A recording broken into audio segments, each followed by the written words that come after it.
if you remember Junet Mohammed saying, they are Baba's cows.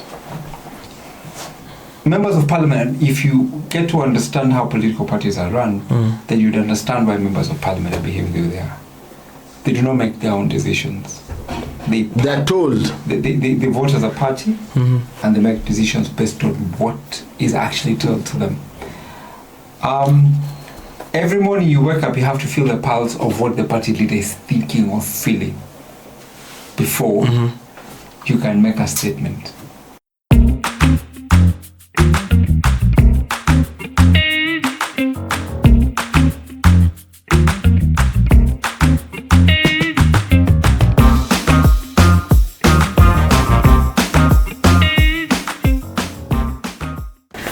Ladies and gentlemen, welcome to yet another episode of HRWP. My name is MC Pipita and I'm chilling here with new guests, Ray and my guy Obeds. Let them introduce themselves.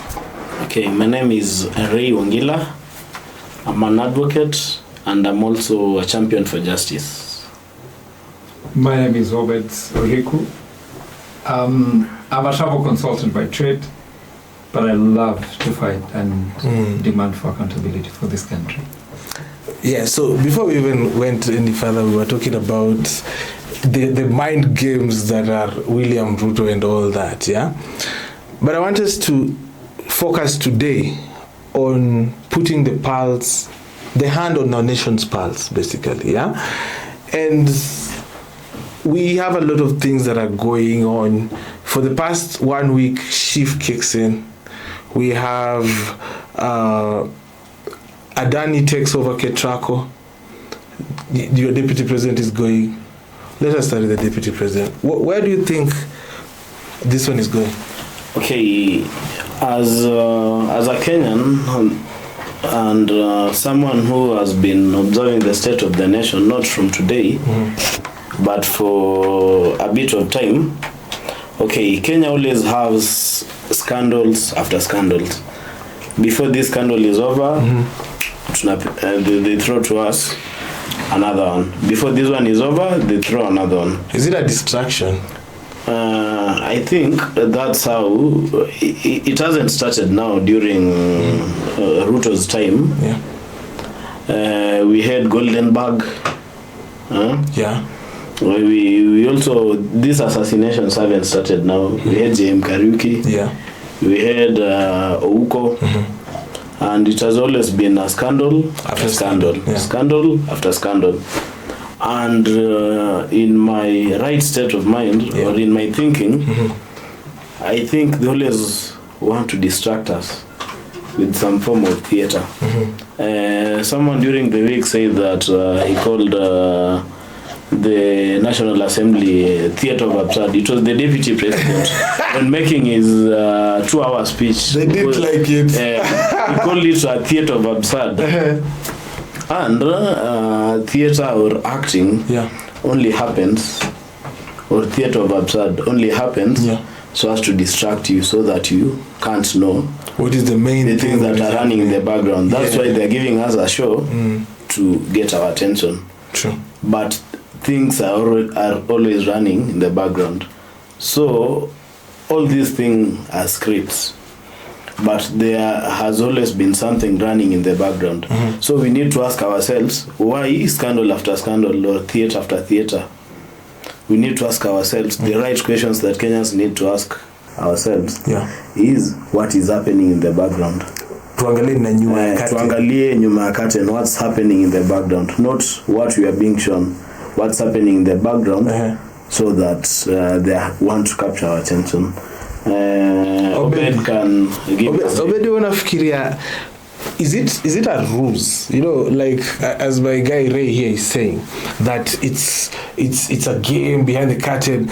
Over the week, somebody was saying on the show that maybe these two people, because there has been a speculation that there's an issue, maybe the president and the deputy are actually fallen out and the president wants him out. And in a show of might, 281 members of parliament, I think that's a record in impeachment terms, that kicked a deputy president out, yeah? Do you think it was a back play or it's actually for real? This guy out? there are too many moving targets in this country, and it's by design. We also know that Kenyans, and I think I've said this separately, that Kenyans are distracted by, we love theatrics. We don't like focusing on the actual issues. And the truth is that the deputy president is a political sacrifice. He's being set up. He was allowed to do this. And he's the architect of his own problems. But that said, what he has done is no worse than what all the other political class people have done. It's not sounding like Makali Muli right now. I'm not. You listened to him, no, right? You didn't listen to him in Bunge? I didn't. He said that, exactly what you've said. But realistically, there's nothing different they have done. You see, when you look at, if you're talking about using their positions to take, amass wealth, it is something that is very common. Disinheriting widows. It's nothing new. But my issue here is red herrings are used to distract people from what is the real issue. And whenever government is coming up with something, they always have to find a way to distract the public from what is going on. And realistically, I think when you look at the impeachment, it's a distraction. Much as it is what, truthfully, politically, when you look at the impeachment, it's supposed to get Rigathi Gachagua out of the 2027 dynamics. And that's the truth. Ruto is doing what Uhuru was not confident enough to do, to get rid of him early enough. Confident or fearful? No, because when you're impeaching the DP, they are one ballot. They're in one ballot. And so when you're impeaching the DP, you're indirectly indicting yourself for not delivering. So you thought Uhuru feared maybe because of, if he would take Ruto home, Ruto would use that as a campaigning card, and that's what he kept him on for. But also it was really, even when he left him, what he didn't help himself with is the fact that this guy, by virtue of his position, he had access to intelligence.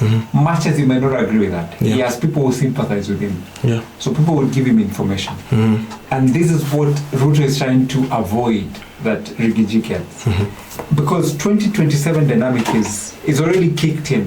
However, there are other more pressing issues. And when you look at the public participation that was done and the reaction by Kenyans, clearly we do appreciate and understand that we have more serious and pressing issues than the impeachment problem. And the other thing, as I think I've said severally as well, the situation that you're seeing, the political class fighting within themselves, is a factor of the fact that the status quo wants to survive. And that's why Ruto had to pull in Raila Odinga to back him up. And the Kenyans are agitating for a change. Because of that dynamic, the political class must survive. And how do they do that? They coalesce, because their political cousins as what do you call him? There's this former State House guy. The guy who used to say Moi flew a whole button. Yes, and truthfully, yes, because he comes on JKL a lot. Yes, they must survive. They must survive. Lee The political class has to survive. And they have to coalesce together because they are one. And some of them, the only thing they know is this. And the way Kenyans are demanding for a change is something different that they do not know. So they will fight in any way possible to survive, but Kenyans also want a change, and this has to keep playing in our own interest. And what I'm hoping for and asking for is that we keep harping at this and make the political class uncomfortable for as long as possible, because if they're uncomfortable, then it is in our best interest. Hey, Jamani. Okay, sawa. Okay, I can take it from there. Okay, the DP Gashagua's impeachment is now the elephant in the room, and we can go down the memory lane. Was this 1966? On 67, when Jaramogi fell out with his boss. 69, I think. It was around 69. Yes. 1969. Jaramogi fell out with the founding father of the nation, Kenyatta, and he was bold enough to step out, to write a resignation letter, and say I'm going home because I cannot agree with you, or the way I'm seeing us. But what was the cause then? Okay, it was that's also a time. It was around the time of the Cold War. No, that was before Cold War. 1966. It was because of they differed eight vice presidents. Fundamentally, They differed after or before. They did that to mute Odinga. You know, they felt that Odinga. Yeah, there was a socialist issue. Socialist. To talk about it. Jaramogi was more socialist, and Kenyatta was capitalist. So they needed to mute. So Jaramogi was Eastern, Kenyatta was playing Western. And also they differed fundamentally in terms of how they are approaching issues, especially on land. Land was a big problem in Kenya. Yeah. And when you look at Not Yet Uhuru and you read that book, the biggest issue Odinga had with Kenyatta was we fought on the premise of land. Yes. And after we got independence, once we got independence, Odinga pushed for Kenyans who lost land, given back their land. But what did Kenyatta do? They formed corporate societies, and remember he amassed a lot of land for himself, and then he had to take Kikuyus to Rift Valley with the help of Moi. But now, here is the problem. Because of ideological differences, Odinga is not utilized. Yes. He feels underutilized as a person. Odinga senior, not Odinga senior. Odinga Baba. And he Baba. No, Odinga the father. Jaramogi. We need to take us slow. Just some of us are very many years before you are born. Kenyatta senior. Kenyatta 1, Odinga 1. Let's go like that. So fundamentally, they disagree on a lot of issues. But the premise here is he sees I'm not being utilized properly, and I'm drawing a salary from the exchequer, and I'm not being used. What's the use of me being here? And he's the boldest man who decided I don't want this job. Let me be out. And he went on to form KPU, Kenya People's Union, the first party. I remember that happens when Mboya dies. Then there's the melee in Kisumu, Russia, when the opening of the Russia hospital was funded by the Russian government. So that's why it's called Russia. It's funny enough, it comes from my place, but I just landed now. The Russian hospital. So Russia was built by Russia. Was funded by I used to hear my grandma say, "Pelekwa Russia." That's the Kisumu General Hospital. Kisumu General Hospital is Russia. It's Russia, and it was funded by the Russian government. Because Odinga 1 was Eastern. Yes. He was leaning Eastern. He was leaning towards. He was socialist. He was leaning towards Soviet. So Kinatema Stalin. Stalin, Joseph Stalin, Karl Marx, Lenin. So when that happens, you remember the speech that Kenyatta gave and said, Oginga, if you are not my friend. If you are not, Ningekusiaga. And that day, how many people died? A lot of people. A lot of people died. Direct bullets. The police. Kenyatta 1 was heckled. Or he just said that by landing there. The heckling is because of the differences they had. Yes. Odinga formed KPU. Jekonai. I think that's the first, the father to, that's Odinga 1. Yes. He formed an opposition party. KPU, Kenya People's Union. Yes. And that was problematic. The Kenyatta 1 didn't like it.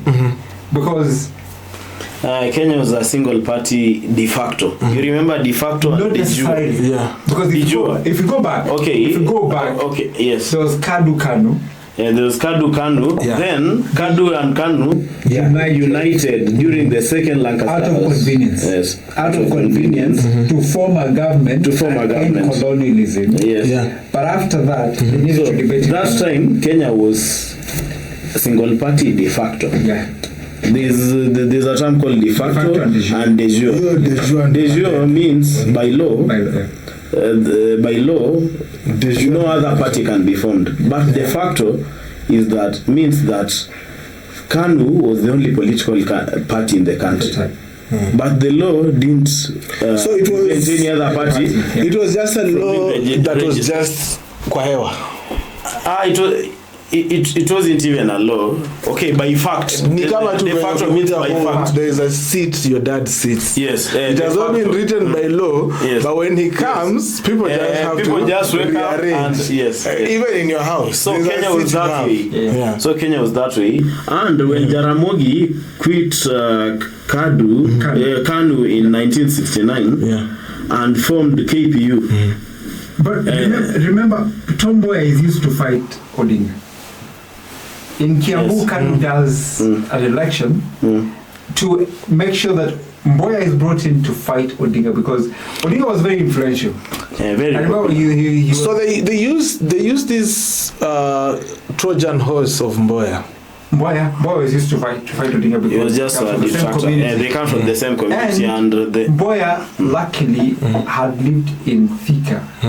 You know, so people knew him. Because the father used to work in the plantation. Yes. And he spoke both Kikuyu and fluently. Yeah. So Mboya cut across. And he was a very smart guy. Remember, he doesn't even have tertiary education. But he's also propped by the CIA from the US. CIA. That's how Mboya is able to do the airlifts. The airlifts, Wangari Maathai, Barack Obama's father, all these things. courtesy of Mboya. So Mboya was a big factor in beating Odinga. So Odinga leaves KANU to form his own party, and then there's this problem because they differ fundamentally. He forms an opposition party that the government is not happy about. He's taken to Manyani. Yeah. That prison, bro. Odinga came out a very brutal prison. I have a friend who has been in that place. So it doesn't live the same. Kenya has come a long way, but we've had relationship of convenience. And to go back to history, as you said, there's Joseph Murumbi, vice presidents come in, and I think the one who served the shortest term was Musalia Mudavadi. Yes. Towards the was it not JM? No. Musalia Mudavadi. 2000. JM was just a politician, right? He never. The significance of JM was the fact that he was to go on a bus, and then he didn't go to that bus, but they still caught up with him. Kinanyotu, right? But what was JM's role? Was it still in power play? Because I realized that this top seat has these top two seats, that the president and the deputy, they have a lot of power play. Okay. He was trying to tell us something about. And the reason why he went back to Jaramogi and Kenyatta in 1960. Britain wanted to give independence to Kenya. And the person who would become the first president of Kenya was Jaramogi Odinga Senior. Yes.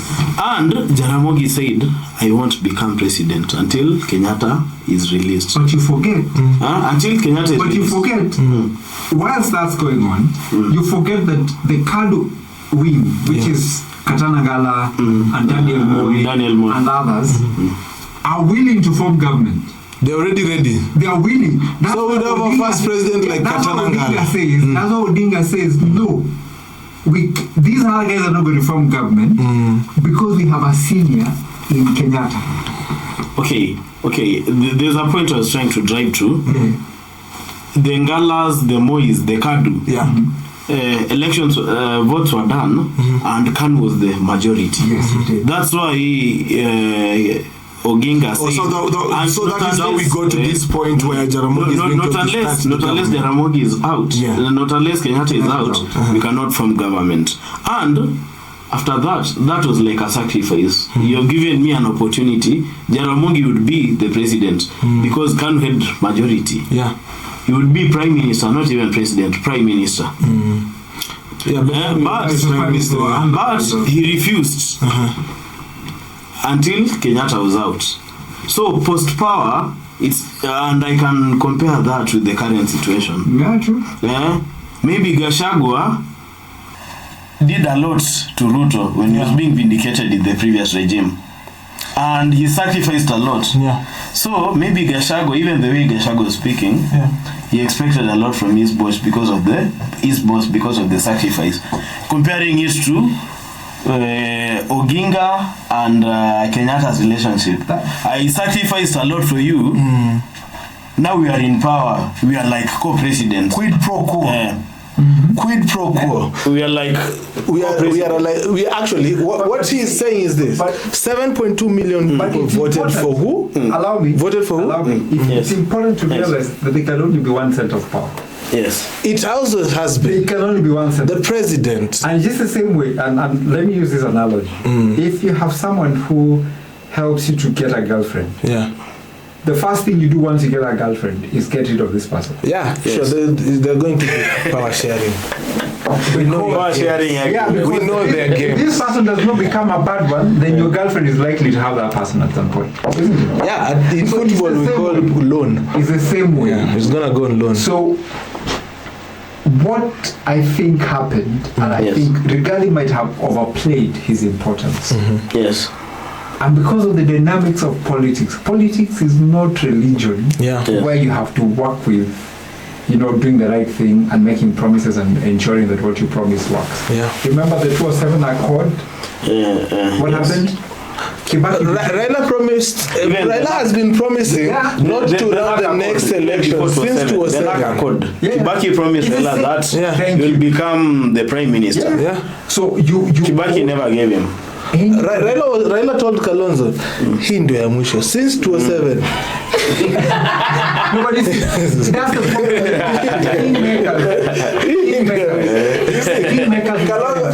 I understand Kalonzo right now when he's decided, you know what, and let's just stay on this side of these guys because he doesn't know.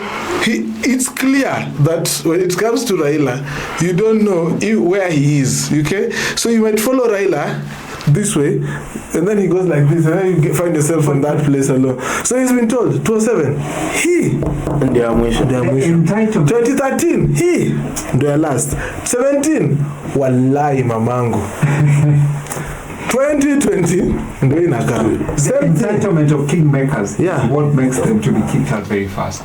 Because you see, I will tell you the reason you got power. And I'm going to give you grief, and that's why you must cut that person off. It's a rule of power. So we are here looking at the historic aspect of Rigathi Gachagua being ousted, and when we go to the particulars of those 11 charges, which one looks like the one that is going to take? He actually didn't. Why given those charges? By who? Whomever did. Aliambiwa pitia cyber. The giver gave it. And I can tell you, because when you look at Article 150, I think, that's the one that you're supposed to use. There's really no threshold for him to be impeached. It's like taking gossip in a bar and using it as evidence. Bro, but if you take your wives, if you take your brother's inheritance, don't you think you deserve to to be impeached? Really, we all have a private life, don't we? Okay. You did see that MP? Kenyan MPs are mad. You know why I'm saying these guys are mad?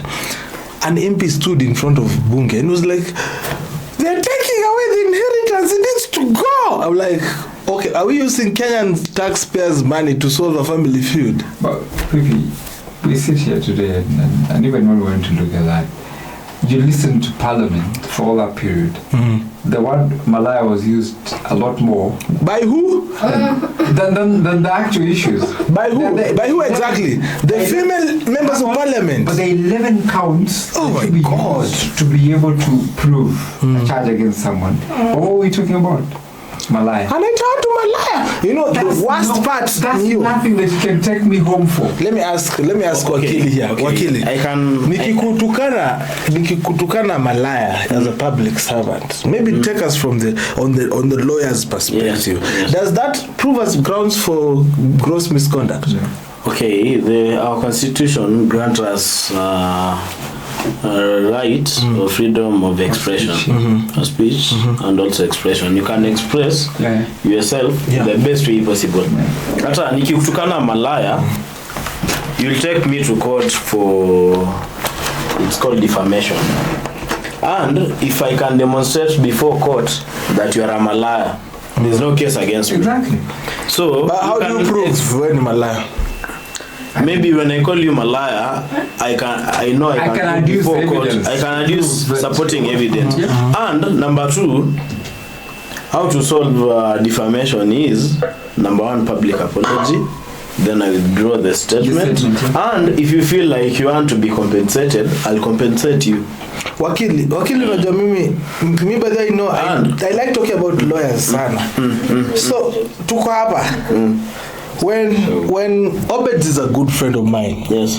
My camera guy, Dark Dave, very good friend of mine. Yes. Yeah. And when Dark Dave tells me, when Dark Dave goes out, or when we're with Obed, maybe on a function, and Dark Dave insults Obed, yeah. Yes. Is it grounds for us to have a meeting, a friendship meeting, and say, Obed insulted Dark Dave. Now this friendship's gotta go. Okay, the way I'd react to this question, based on your analogy, but using the elephant in the room, the impeachment. Okay, as a wakili, I'd say that the 11 counts, they were not watertight. They are not substantial. They're Frivolous. Rigiji, yeah, he is playing a long game in terms of looking at the MPs and the way they are conducting themselves on parliament, and he's seeing this as an opportunity for him, because you're seeing this usage of the word like malaya. We were at that women reps position, yeah? Yes. This Jematia, yes, she has a chance to use legal redress against the deputy president. Yes. And it looks like that whole story that happened was orchestrated by someone. Yeah? And it was, even the speakers, they were strategic. If you looked clearly, mountain leaning or MPs from the mountain region did not speak heavy rhetoric. They had like strategic people speaking strategic stuff. But my key area of concern had to be the role of the lady MP, you know, the lady representative in this impeachment. It was reduced to the word malaya. Every lady MP stood up and she was like, we cannot stand up and say Jematia ameitwa the word. And to me is a concern, because we cannot reduce the issues of a country, yeah, to one word that someone said elsewhere, not proven, under duress or not, and now that is the most important thing of all the 11 grounds that were not even presented. The more reason I tell you the charges were frivolous. If there was content in them, the people would have debated them in Parliament. They didn't. It was all TikTok. It's not about, what was the TikTok one? No, let me say this, and without fear of contradiction. The capacity and the ability of people in the House, in their own words, they did say they are cows.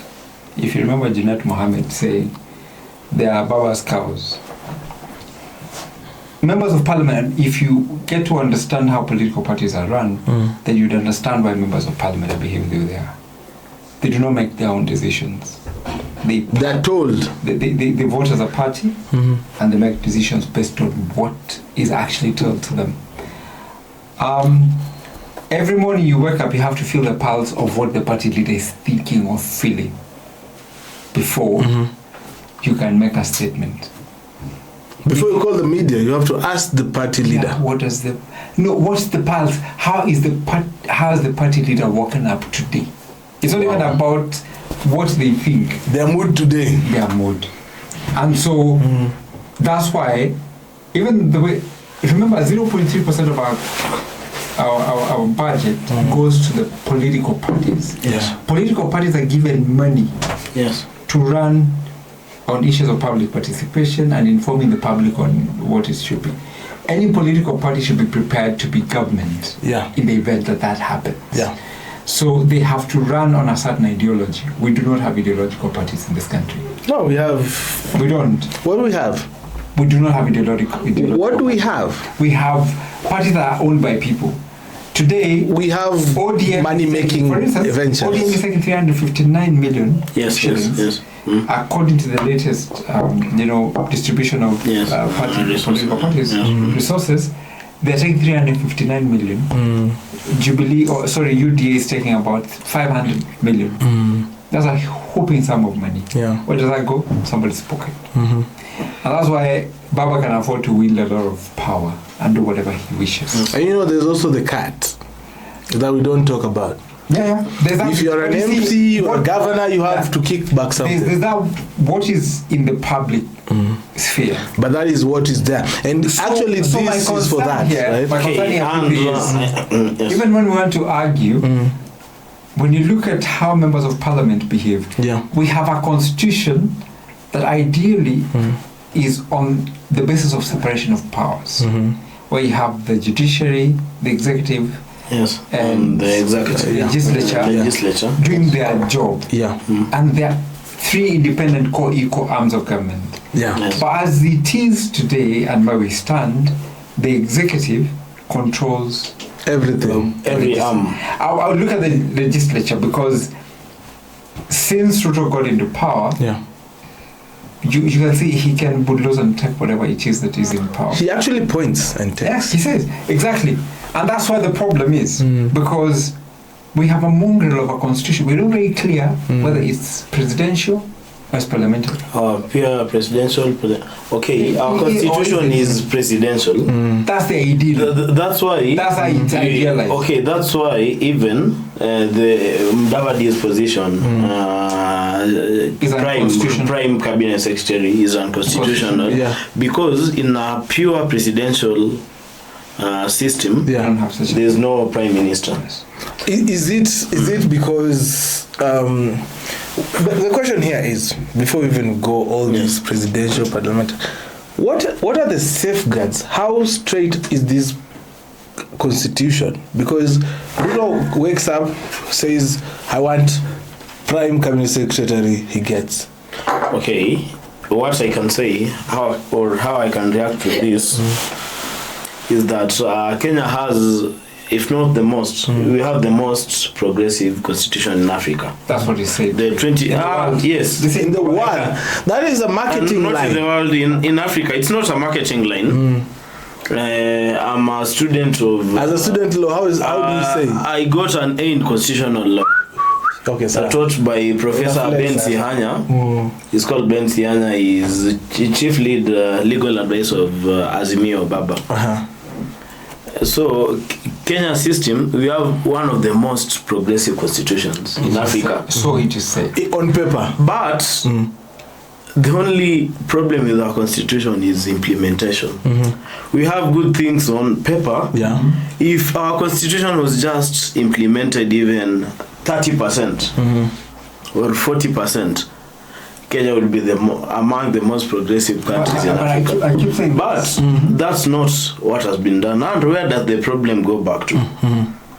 As I had said before, we need to look back to history. History teaches about the present and the future. The problem in Kenya is not the laws that we have. True. The problem in Kenya is not the leaders that we vote for. The previous Mlolongo system and the current secret ballot, this one is even fairer. The problem in Kenya is governance. The people that we vote for, once they occupy those seats, governance. There's already a certain system. There's a politician who said that. It's a problem, isn't it? There's a politician, I'm forgetting the name to quote. He said that Kanu will rule for 100 years in Kenya. Oh, JJ Kamodo. JJ Kamodo.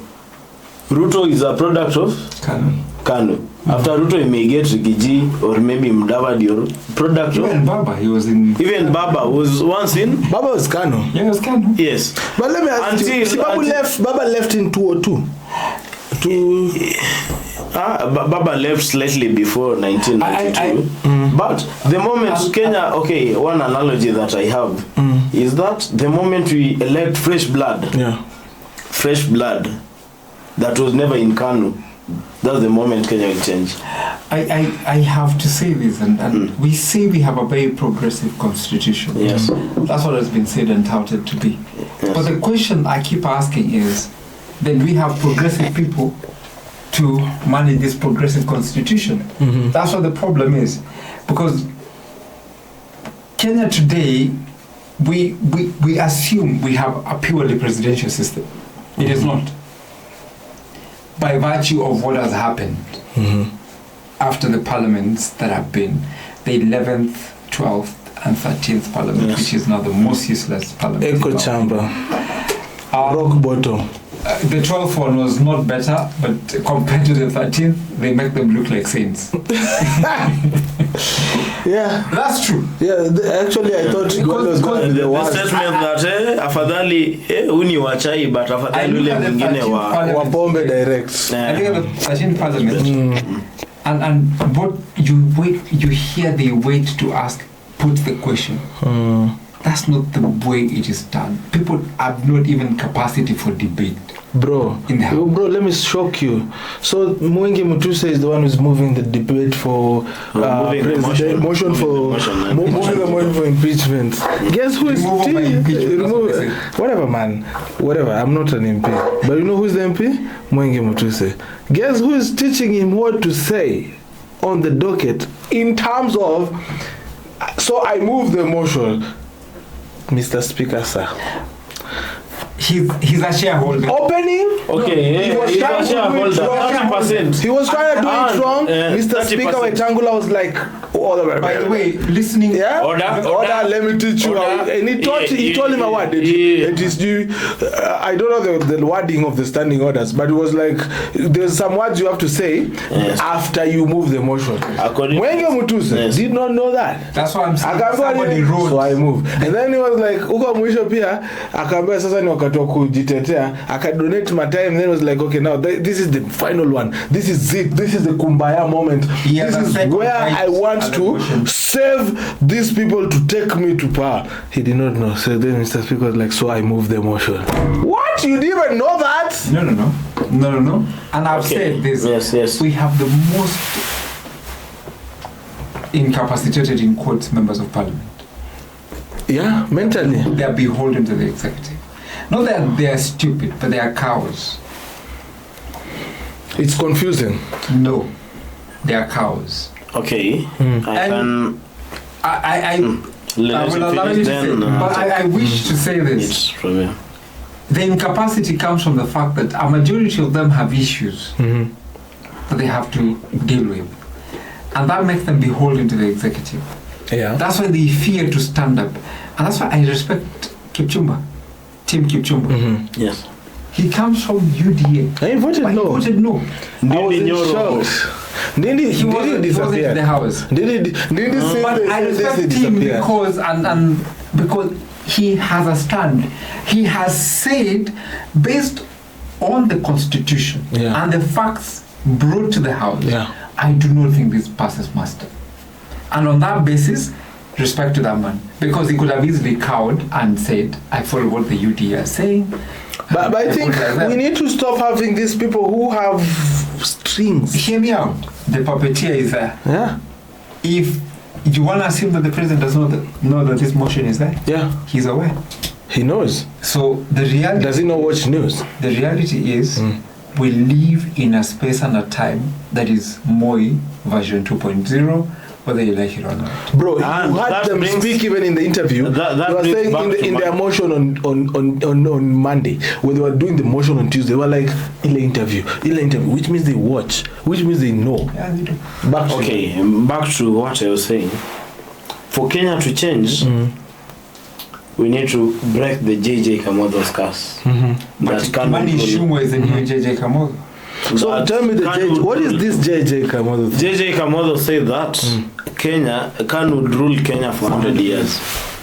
From was it a fanatic statement, or was it 1963 Jomo Kenyatta up to 1978 when God called him. God called him. Moi for 24 years up to 2002.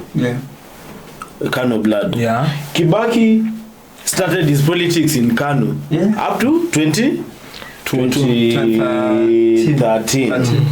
Uhuru Kenyatta, Kanu blood. He was nominated as a minister and now you're Kanu blood. Me, man. You're scary. Still Kanu. So scary, man.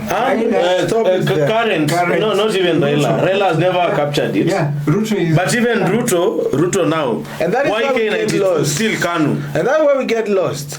You know, so we have already established that in the side of government, that we have had a consistency in the side of government in terms of Kanu. But when they realize that there is also a consistency in terms of position, why don't we talk about that consistency? Opposition, that Raila was also Kanu. Still Kanu. Raila is still Kanu. So which means it's an orchestration of both of them. Opposition, we had an opposition in the multi-party democracy post-92. Kenneth Matiba, you have Moi Kibaki, the Kina Martin Chikuku, the second liberation of Kenya.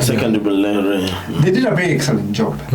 The problem is, just like I said, we live in a world where the enemy is hunger, in quotes, or poverty. You see, there's always a joke that once Wetangula and Mudavadi wameshiba. Yes. It is a problem. And that's what has happened consistently. That you know, if you make noise, then you're called to the table. Yeah.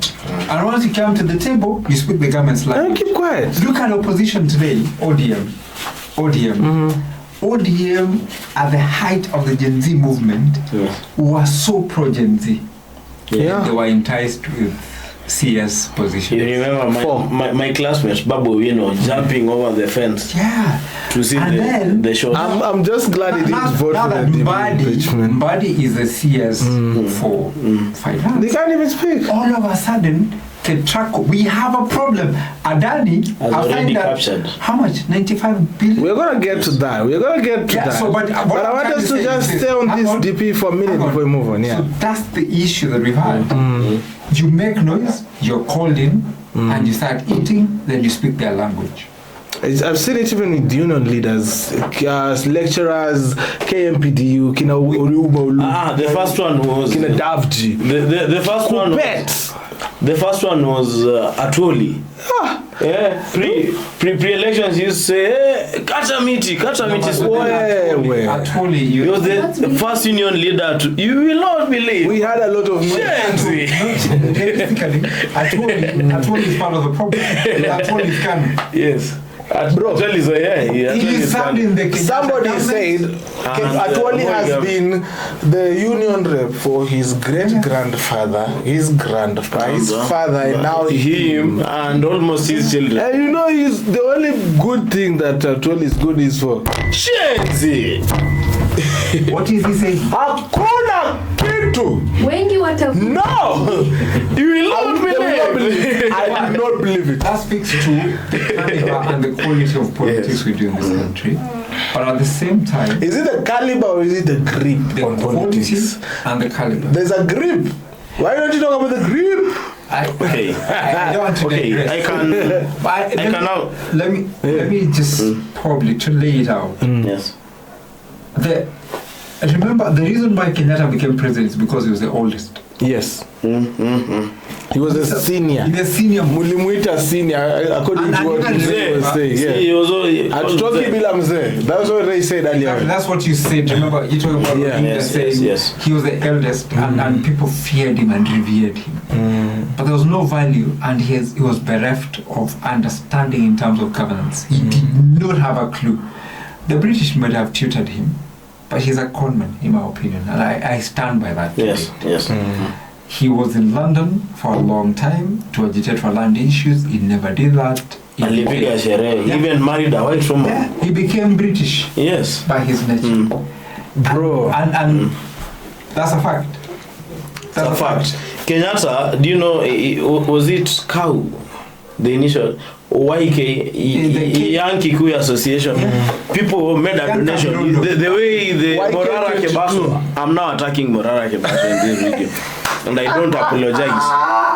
The way people are donating for Morara Kebaso, Young Kikuyu Association in 1924, 1920 something, donated for Mzee Jomo Kenyatta to go. not because of his qualification that he was the greatest leader, because he could speak English, and the other Kikuyus could not speak fluent English more than. Kwani 2022, this is what we repeated in Nairobi when women and other people of note decided that they want to elect their governor because of dimples. History, history. Because Kenyatta could speak English, Like the young Kenyatta was donated for public funds. Nairobi. Was donated for Kenyatta Nairobi to voted go for dimples to London.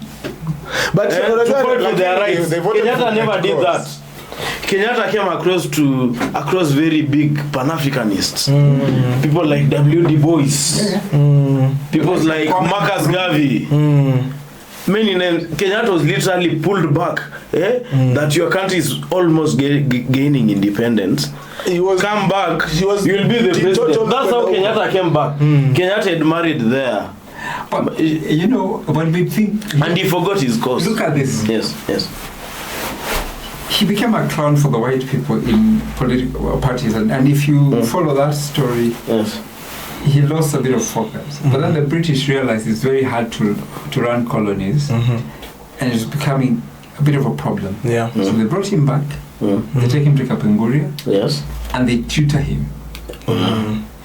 Remember Pio Gama Pinto, who donated his brown jacket? There's Yes. another brown jacket that Yes. Kenyatta has always pictured. Yes. It wasn't his. Oh, Gama Pinto. Gama Pinto. And Gama is actually killed after. yeah Pio is Gama he was Pinto. actually the first assassinated So that you understand, we set up and agreed to a system that has no understanding of what it is to govern. They only followed the steps and the ways of the colonial system. yeah And we have an extractive kind of politics. Kenyatta does not stand for the African people. Remember, he turns against the Mau Mau yeah once he gets to power. The land issue is actually solved in a different way. yeah Yes. He decides to shuttle people to 1977. He takes people to Beketoni. Yeah. Yes. He dies in Coast. If you guys know, Coast- launching Coast- them there Yeah, because in 1977 he went to Coast and said Tawaletea Matinga Tinga. He brought 7,000 Kikuyus and dropped them in Lamu. He dies on the night in 1978 while enjoying a traditional dance. 22nd and 23rd of When October, August. Eliud Mahihu is in the Coast. But people knew. So, critically speaking, we've had leadership that is not necessarily acutely aware of what we want as a people. Or if they are, they do not want to do what is by what we will have as a people. So we have multi-party democracy coming. We try to fight and demand for a more inclusive form of politics, and we have democracy. Moi wins the 92 elections after Section 2A is repealed. Yeah, section And then after 32A, that, is it? 2A. It's Section 2A. Section 2A. Yeah. And then Yes, after yes, that, yes. Moi struggles then, in 202 yeah to maintain power. But whatever has come subsequently hasn't improved the country. Which is why we go back and ask this question: is it a problem of the people that we vote for, or is it a question of the system? But also, God, I had to stop you there at one moment, yeah? While you're all talking about Moi and taking power and all this, we have to be alive to the fact that Kenya has only experienced one instance of one person refusing to let go of power. Which is? Kibaki. Moi left power. He didn't have a choice, did he? Did Kibaki not have a choice when he stole votes? But what does democracy say? Uhuru Kenyatta left power, did he not? But what does Okay, democracy say? those are Here's the thing. And again, We to be too honest, this is not a point of argument. It's just a point of information. Okay. Before I take you to the next Yes, place, yes. it's a very point of information Yes. because Okay. here's the thing. It's a fact. It's a fact. Can I react to that? Look at this. Kenyatta 1 dies in power. Moi Left one. Moi was in power, yeah. he struggled with giving out, with letting go of the power. Yeah? But when the constitution said two terms, at the end of his 2 terms, he let go of power, right? Yeah. We expected the same, because Kibaki, even in his wheelchair in 2002, was handed the instruments of power, right? But what happened in 2007? Yes. I believe 2007 was the beginning of a new era of impunity in Kenya. I'm responding to that. Mm-hmm. And the way I've done in this show, I'll go back to history. In the history of Kenya, no incumbent president has vied for an election and lost. Even Ruto in 2027, as much as I will not vote for him, Ruto is the incumbent president. Amekalia hiyo kiti. Do you remember when Maraga overturned the elections? What did Uhuru say? Mimi ni president mwenye nimekalia and we shall revisit. And he really did revisit. So Kibaki never left power. The way you are saying that in 2007 Raila had won and Kibaki didn't let Raila to take over because he was the sitting president. Not unless by death. No, and so sitting president in Kenya. But he had this is not in law. It's not in law. But take it from you. After 2007, yes. After 2007, yes. Then we have the new constitution because we enacted in 2010. Yes. The new constitution is supposed to cure the ills of pre-2010. Yeah. Part of what happens is, like the swearing in now, does not happen at night. At night. It takes a period of time. They have, the constitution actually prescribes a given time. Within 2 weeks, between 10 and... Exactly. Based on the recommendations from the Kriegler team. Yeah. After because of what happens. So we do need to lose sight. The reality is, the constitution that we have signed for ourselves, post 2007, because Kibaki makes a mistake, which is quite obvious. Yeah. And up to now, we can't explain who won the elections in 2007. That's what he said. Even the Kriegler team said they could not have Chebukati of that time. It was Kivuitu Samuel. The late Kivuitu said, I'm not even sure. Bro, you know what happened? Rakanithi. There was a time, you know what, when the establishment realized they were losing because they were having a steady stream of information and news. Here's the thing. By then, we were still on analog TV, right? So everybody was tuned in on television. News, everybody was following on that ribbon. Yeah, whatever news, whatever tally that was being given to the election body, IECK, was going directly to the newsrooms, to the tables when Kivuitu reads, and these people are bringing in forms. Yeah, that is how they manage. So at some point they realize it's going. Yeah, so they opened the Tarakanidhi of votes, the Tarakanidhi, and when they did open the Tarakanidhi, they couldn't actively introduce it to the board, so they had to do the blackout thing, because by then the information channels were mobile phones, but they weren't as advanced as smartphones right now. Because if we had smartphones then, we could be able to verify these votes. And of course, right now, even if right now we are not able to verify votes, where we are capped at per polling station at 700 voters, then you could have one polling station with 1,500, the other one with 1,200, and you would not have any explanation for it. And that is how they brought in the Tarakanidhi votes, right? So, as we are also speaking about this, we have had to write our constitution on blood. You see, the same way we have black spots on blood. Yeah, people had to die so that we can say, oh, that's a black spot. Oh, you get. It's the same thing that is also happening in politics. And the one part that is killing me is the fact that the one thing that we should be very vocal about, that is issues tribalism. When we had 2007, there was a report, right? The TGRC report, the TGRC report, which gave out ways which the country should not find itself there. But if I were to ask you guys right now, are we not there, Ray? Are we not back in 2005 where the country was boiled right in the middle, led by different political leaders, yeah? And of course, everybody are trying to chase their legitimacy of their regions. Thank you very much, Pipi. Okay, when talking about the TJRC report, 2007 was the lowest that our country sank. It was even lower than 1952 when the state of emergency was declared because of Mau Mau. What happened? Raila was leading. Next, blackout. Next, Tarakaniti. Next, Kibaki as one. Next, Kibaki. Have you ever seen a photograph of Kibaki swearing himself? It was a nice photo. It was a nice photo, yeah. In the dictionary, it wasn't even a Bible. It was a red Bible, Buana. It was a dictionary. Produce a picture of that. My view. Okay, so what I was saying, let me not divert from the topic. We're talking about TJRC, tribalism. Yeah. Okay, the Gen Z movement was very momentous for our country.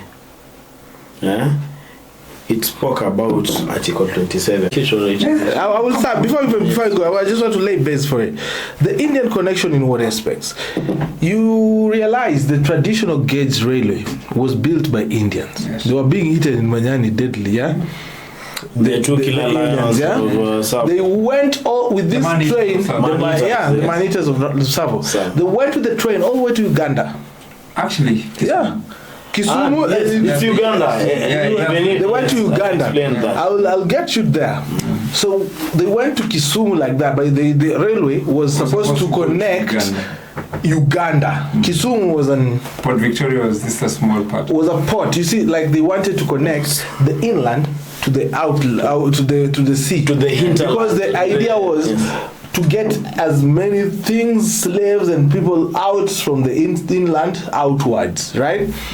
That was the Indian connection in the first place, yeah? Then you bring in the Payal-Gamapinto connection, yeah? In early 90s, Kamlesh Patni takes half of our GDP, and I'm not even kidding. Half of the country literally has to go on its knees to come back again with the Golden Bag scandal, where they went to buy gold, but instead of buying gold, they bought. There's no gold. At least someone who I know sold people padlocks, but I still value my freedom. But yeah, so this Golden Bag takes our country to the knees, yeah, through Kamlesh Patni. You remember a saga called Triton? Who is between it? What is his name? An Indian nation. Exactly. You don't have a mini well read, yeah? You coming with me? Now, we are here again at this moment. Jai Saini with his Adani Group connection. Are you trying to get me? So, do we have an Indian connection that is, most of us are always talking about, oh, we are having the Western world connecting us, we are having the Eastern fighting for us, but is it, can we just tentatively say that we are an Indian state? Let me get direct with that. And I'm connecting this even with the current CBC education. Yes. Okay, during the colonial time, I love the way I'm going back to history. It's important. I think it's important. During the colonial time, there are three segregations of education. Courses like law, engineering, and doctors was strictly preserved for the Europeans. Then courses like business, BCom, finance, accounting, they are for the Indians. Then these other courses, agriculture. When you meet with a person from Kitambo, takwambia nilisoma Kabete, nilisoma Egerton, Kabete, extension officers for Africans. So this elite, the lawyer, the engineer, the doctor, they were whites. Yes, I'm elite, I am. And their salaries were big. So who do I can have a big ranch. I have a big ranch and several properties. Yeah. So who manages my accounts? The second tier, the Accountant. Indian, the accountant. Indians and Asians, Biashara Street, Bazaar Street, Biashara Street currently now. Indians, from the word go, after building the railway, they entered into economy because they were segregated. Nyi mtakuwa mnatufanyia hesabu zetu. I own the property, but nyi mnatufanyia hesabu zetu. Alafu sasa sisi blacks, Africans, working class, extension officer, agricultural, likuwa Kabete, likuwa Egerton, and casual laborers in the farm. So even this current CBC, unaona CBC inasema ati si lazima mtoto asome sana nini, acha tupunguze subjects. Mtoto anaweza cheza mpira apate how many Messis are there in the world? There's only one Messi. Stop it with the Messi talk, bro. You're shooting too high. How many people in this country even Marigas what? Football. I want to chime in on that issue of Asians. Yes. And it's important to appreciate that at the time, when the Indians come in to build the railway, they come in and do that job, but they become a second tier and second class citizens in terms of hierarchy. They come between us and the colonialists. Dukas. Exactly. And you see, they come in with commerce. Duka is an Indian one. Yeah, it's an Indian chapati, one. Duka, chapati. So my life has been a lie. So Indians look at come Dave in, opening his mouth. And if you look at it, actually they come here, transition and go to the UK. Yes. That's how you end up having the former Prime Minister for Rishi Sunak. Sunak, yes. Yeah, so Kenyan, you know, by birth. Kenyan Patel. Are? So, go to India and Europe at the same time. And also go Kenya Parklands. Let me tell you the issue we have. Let me pause before Apu went there. The explanation to why Rishi is from Kenya is because just the same way it is hard for us to go directly to US, but you can go from another European country to US easily.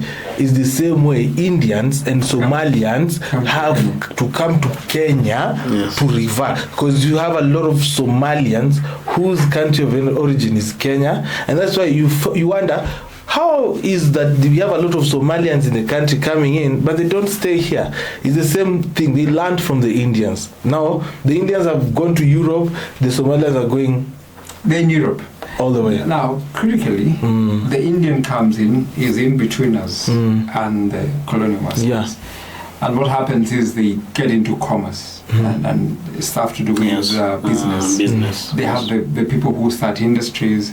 That's why our people come to Nairobi to go work and live near industries to work. Kwa Muhindi. Yeah, kwa Muhindi. So the word kwa Muhindi. Yeah, so these people, as he said correctly put it, in terms of finance and commerce, they take center stage. Yeah. And the white person takes control of power and control of what and finances. It is. Yeah. And then what happens to these people, some of us, we come and live in shanty houses to try and survive and make a living when we are considered the worst in terms of class. We are the lowest. Nobody cares about us. Yeah, we don't. So, and for a long time you've seen that, and it's propagated itself up to now. Yeah. It's what has happened. You have, and Kenyans have a thing for the foreigners. We do things for foreigners. Hey, and look at even our foreign policy. Now, wearing a foreign international relations cap. Yeah. Even our foreign policy is actually structured to impress the West. Yes. Because we are told we are the harbinger of peace in the region that is conflicted and has a lot of issues. So we see ourselves how the West sees us and not how we should see ourselves. We elevate ourselves as the West elevates. And that's problematic because we have not designed what is good for us. And so that comes from the structure that we inherited from the white man. Yeah. And so that structure that was set, the white person, first class, and the second class is the Indian, and the third class is us, has remained. And even when we have black people who are the leadership today, they work on behalf and the behest of the white people. Okay, even to address the issue, Indians have been used as proxies. Proxies, to do business for the criminal elite in our country. Because still, you want to tell me 60 That's why I want years to plus, speak about- we are not able to transact with the white man. Okay. No. That's Do you why think today- Ruto views himself? That's why today Adani comes in. You talk Yes, about yes, Kamlesh yes. Patni. Yeah. Kamlesh Patni swindles the country literally Out of its money. because it is believed that a 23-year-old Kamlesh Patni has Yes. a very brilliant business idea compared to other black people, and that's why Not even the president accepts. he was Yeah. He took out He was 23 when Yeah, Kamlesh he was met young. Moi. He was 23. He's still swindling in Zimbabwe. That's why today. Kamlesh is able to swindle a whole president and a country, half of its GDP. Do you think he swindled them? Hang on. He swindled. Hang Kamlesh on. now is in. That's the same thing that's coming back today in the form of Adani. Yes. Or he's swindled? Just That's the same thing that's happening today. Why? Because we believe that the Indians have a solution. But you know why? Indians are very good proxies. Pay me my share. yeah. I will take the flak on your behalf, and you will be the person behind the business. So you And pay they, me my they 10%. don't backfire on you. They don't. That's not a problem because Historically, they've been trained. Look at They're just merchants of trade. Yes, look at As that. long as you get my share, he gets his share. He's good. If you Adani- can stay Adani- 10 billion, you say I'm gonna give you 10 million and it's gonna be good. Adani becomes popular after Modi becomes president or Yeah. Prime Minister of India. Yeah. So when you look at his history, it's not as flowery as it is, and internationally, Australia have actually even castigated him. Yeah. He's a fraudster, an international fraudster. And he switches off power if you don't pay him. And Kenya is very interesting. You have a man who wants to have and amass as much as possible within a short period of time to match what the Mois, what the Odingas, and what the Kenyattas have done. In the era of money laundering. We've lost a lot of money as a country through unexplained resources. We have the Kimaren and the road dam, and somebody tells us we only lost 7 billion. Only. That is 7 with 9 zeros after it. 1 billion is a If billion your a thousand account, times. has Okay, 6 Obed, zeros, can I explain a that? million. Kidogo. Yeah. As I finish, let me finish The what I value come to. of 1 billion. You're let me land on that. As I finish, if you want to see, Adani is not an Indian. The person who is using Adani to come back to Kenya through the resources that they've laundered out of the country is your president. And that is a fact. Because a lot of money has gone out of the country. Yeah. How is the best way to clean it up? Pipi. Let me ask you, bro. Yeah, 104 billion shillings on a system, cash, That is not even payable after 10 years. Okay, before Uhuru left power, Uhuru said that 2 billion shillings is lost daily Why did through it corruption. And vis-a-vis, if you compare the previous regime and the current regime, tunajua wizi ni nani. If in Uhuru's time 2 billion. and in Uhuru's statements, Uhuru said that 2 billion is lost daily. You can imagine how much is lost daily now. Then number 2, 2 billion Number when 2. there was a drunkard, and this is a number man 2, of we God. were chai, yeah. So ako sober 24/7. So then, number 2, if you want to know the value of 1 billion shillings, if I now have 1 billion shillings, Yeah. every month I can be going to the bank and withdraw 1 million shillings. Every month. And I'll do that for 82 years. So that my billion. Wow. A billion. A billion. Yes. billion. 1 billion. Is a million counted 1,000 times. 1,000 times. Bro, I've never So, touched a million In shillings. simple terms, is that every day I can be going to the bank for 82 years. 82 times 365. Let's bring in 82 years. mathematics. For 82 years, I'll be going to the bank every month. I'm not working, You can and I do yourself withdraw that 1 million And shillings every remember, month. That money is earning. So that's how And big interest. 1 billion shilling is. And in Uhuru's time, 2 billion shillings were lost daily. So, and in the current regime, the current one has not told us how many billions are lost daily.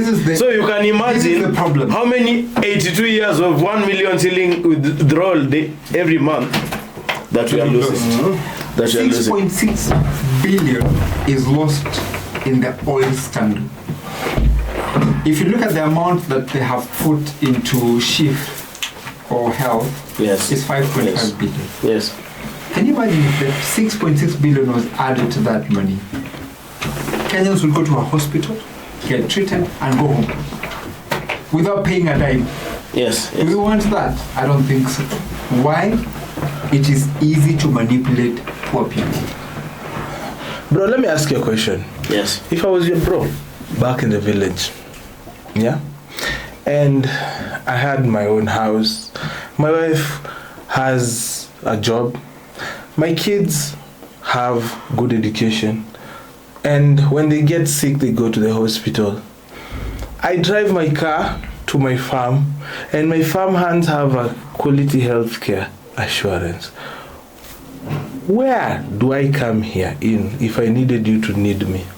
You wouldn't. And that's why politicians don't like informed populists. You know why?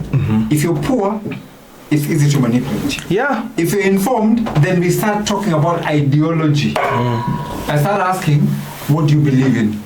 Why do you think that idea is good? Why? Because I'm not a hungry man. But if you're hungry, if you're poor, I keep saying, you can't manipulate someone who does not need you. Precisely. And that's what the political class is happy about. They have to impoverish you to be able to control you. Without impoverishing you, they cannot control you. And again, we say that we espouse democracy. Nyong'o, Professor Nyong'o, did write something about parliamentary or presidential. And in one of the chapters in the book, he says, the people who talk about democracy talk about it, but do not do what democracy requires. And democracy for us, and especially elections in our country, is a cycle just to prove that we do elections. But we don't even believe in them. Do we do? We don't. Do we do elections? Okay, call it elections or whatever you want to call it. Do you know the election budget for 2022 election? 46.7 billion shillings. You know, 46.7 billion would, the school feeding program is 3 billion. They couldn't afford it 2 years later. Can you imagine that? Now, I wanted us to bring that Adani connection, not because I have an issue with the Asian community. I wanted to bring it because right now Adani has taken over 3 things, and I want this to be the last part of this segment. This segment of this part of this video. They have Ketraco for 97.2 billion for 30 years. They have they're going to take one shift. They're going to be the ones who are handling the system. And for it to start, they're going to get 104 billion. That is a total of 203 billion shillings from 2. Oh, bro, that's too little. Let us go to the airport. The JKIA is just going to give you a paltry 200 billion for 30 years. Now, these deals, they are saying they're investing this money. But if going by the investment that they did on JKIA, it means even on this Ketraco thing, chances are there's not a dime they're investing in it. Exactly. What is the implication of that, as we call it? Okay, thank you, Pipi. And I'm going to read Article 43 of our most progressive constitution of the country of Kenya. And it speaks about social rights. It states that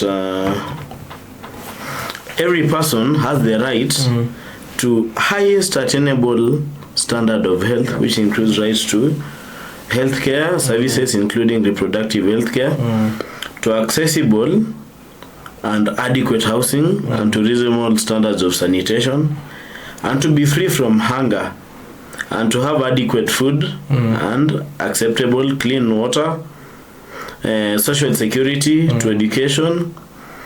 No person shall be denied emergency treatment, and the state shall support all appropriate social security to persons unable to support themselves. Okay, this is a direct reaction to SHA. When we do a comparison between NHIF and SHIF or SHA or whatever it's being called now. Okay, SHA is the owner. Authority, SHA is the authority. SHIF SHA is the Safaricom. The SHIF is the M-Pesa. You get it? Yeah. So it's like the way like Safaricom has products is the same as SHA now. Yeah. SHA is the authority. So SHA is the owner. Is the health scheme. Yes. So SHA migration, number one, it's very unconstitutional. What? Because it denies constitutional. It is even there's a court ruling. Just because I came and prepared. Actually, I never carried my notebook and my constitution. I will come with this next time so that I'll be quoting. Pronounced it unconstitutional. Yes. Court pronounced SHA unconstitutional. And it should not be rolled out. Yes. Because number one, it denies people or Kenyans. We are not people. We are Kenyan citizens. Our right of Article 43.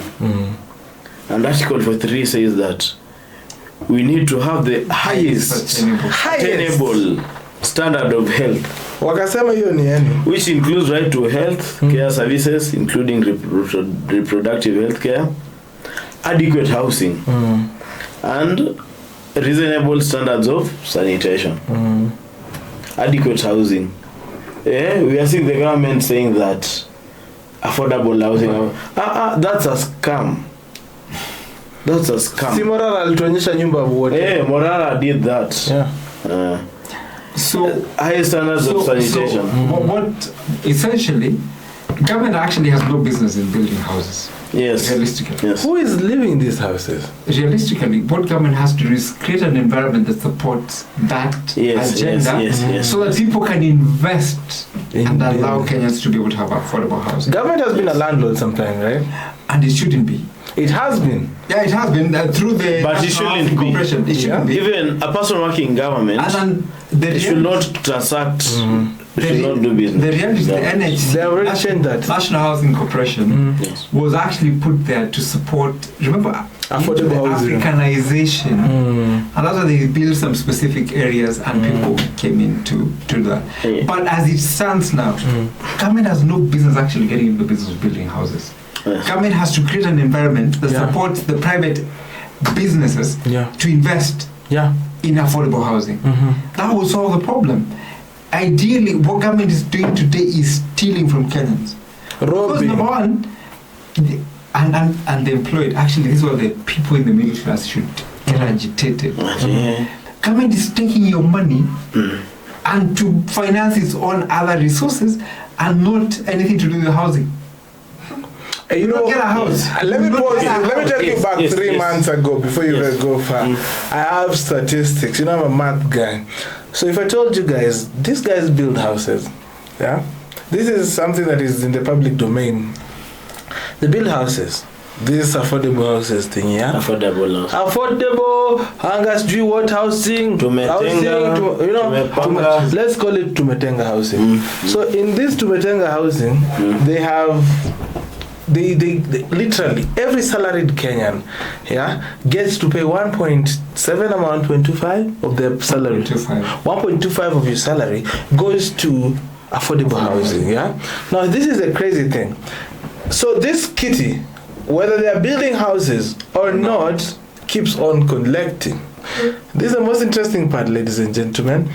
When these guys collect this money, they have gotten to a point. If by I think June or July, it had 1 billion shillings lying there. What is it collecting? Interest. Exactly. Okay. Who's getting this interest? Okay, another question, another analogy. My mom and dad are in government employment. they've worked for government for the last 20, 30 years. They're almost reaching retirement. Yeah. We have a home that they built. So this affordable housing, I'm already living in my house. Yeah. Why am I paying for it? Then number two, how are they guaranteed that when I pay for it, I will get a house from the government because they pay for it? Therein lies the theft. Download Boma yangu. Therein lies the theft. The government honestly is not interested in making sure that you have a house. Yeah. They are interested in you collecting the money. For other purposes. And this is not a lie. It's something that's in the open. Government has reinvested that money because there's no uptake of houses. So I'm telling you, by 4 months ago, there was 1 billion lying in account collecting that money from employers. And there's nobody buying the houses, so they can't build more houses. So, then number two, to buy the house. Yeah. To buy the house or to live in the house, you need to pay a down payment. I pay a down payment, and I also pay something even more expensive than where I'm living currently. That's why this is a scam. And these are priority of this current government. Priority because priority projects. You must pay debt. Then are you sure that money is being used to pay debt? Hear me out. Remember, the same man today who's saying Kenya is debt-ridden did stand in a podium. Not even that. He did say that when we are getting this money that we get, the debt we're getting, we know what we're doing with it. Remember, Ruto stood in a podium and defended when the opposition was saying, remember when Kenyans wrote to IMF on Facebook and demanding that the IMF does not loan Kenya money? Yes. He stood in a podium, on a podium and said, we know what we're doing with this money. We are clear what we're doing. Today, I want us to put a point on that as we end this part one. Okay, do you put a comma or a full stop? It's a point. It's a point. A comma or a full stop? I'm gonna put a pin on it because he has gotten a very good important part. We're gonna put a point on it so that we can go to the next one. Okay. It's a comma, not a full stop. See us on the next video, ladies and gentlemen. And right now, as we talk about this, we're breaking down into the Adani, Shiv Shah, the presidential shenanigans, the deputy president being impeached and all that, right here on HRWP. Make sure you like, subscribe to this channel. We're going to see you in the next video where we'll be talking about accountability, why we're taking these loans, and of course, the Morara issue and where does it come in. Thank you so much for tuning in. This is HRWP. My name is MC Pipita. I've been with Ray and Obeds. See you on the next. You've been short.